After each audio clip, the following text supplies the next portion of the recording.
I got really deep into this file because I was just like, this is incredibly disturbing. And she references other men in Epstein's circle that she's potentially trafficked to. But I was trying to kind of get to how valid these claims are. Who is this person? Is she a real person? And as far as I could tell, she was a real person.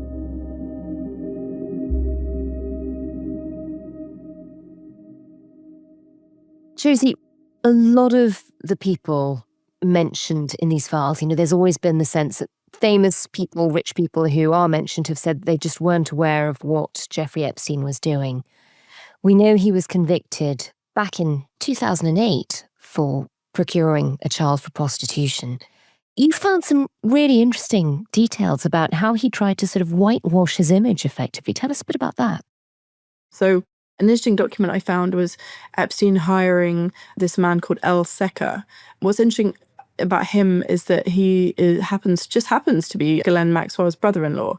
So he was married to Isabelle Maxwell, and you can see Epstein hiring Seckel to essentially manipulate the Google results. He is paid, tens of thousands of dollars to do a mop-up operation. So he's in Wikipedia, kind of, adding things to his philanthropic endeavors, and then, changing certain words from victims, and he's taking out the word minor, and he's using the word working girls, and kind of just subtly changing the way that people can access the information. And he says, I've got every mention of it off the first and second page of Google, and Epstein's thanking him. Wow. And there are very concerted efforts to sort of hide from the world the sex offense against a minor that he had in Florida in 2008.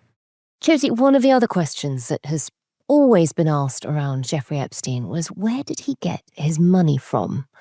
Are we any clearer on that? So for years, the finest financial journalists in the US have been working answering this question, taking stabs at it for the last 6 years since his death, basically. Epstein was a college dropout from Brooklyn who kind of started out in the late 70s working in finance, including the big bank Bear Stearns. What we know is he lied on his CV about his qualifications to get that job. I mean, he wasn't some sort of top-tier Wall Street star, but he did get exposed to these wealthy clients. So after leaving Bear Stearns, he ran a private firm managing the money for billionaires. So among them was, one of his early prominent clients, and probably his biggest ever, was Leslie Wexner, who was the founder of Victoria's Secret and something called L Brands, which had a number of very famous brands under that umbrella. But what's peculiar is Epstein gets this really unusual control over Wexner's finances, and even given power of attorney over his estate, which is extremely rare for someone who's, not dying and in their 90s.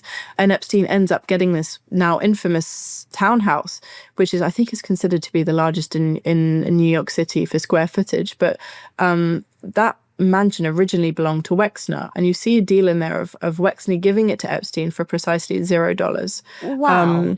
No one has sufficiently answered what that relationship was that meant that Les Wexner was paying him vast sums of money, and why he essentially handed over this extremely expensive property to him. For what in return, we don't know.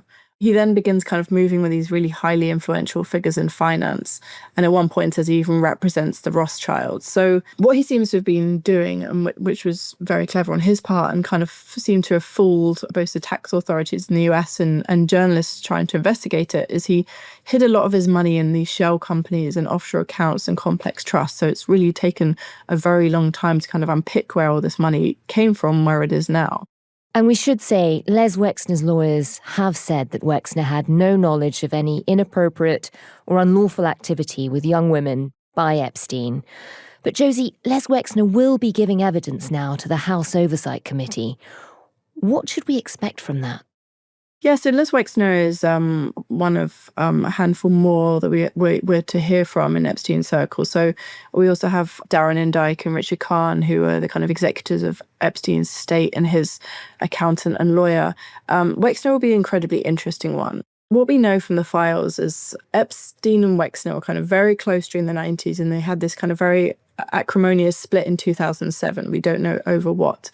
Epstein was kind of trying to rekindle this friendship, and He's seen writing a letter in the files to Wexner and saying they have this, he's drawing on this huge shared history they have. And he's saying, he owes him a deep gratitude and would never betray his trust. And he says, it works both ways and I'm indebted to you. And he has a strange phrase of like, you and I had gang stuff for over 15 years.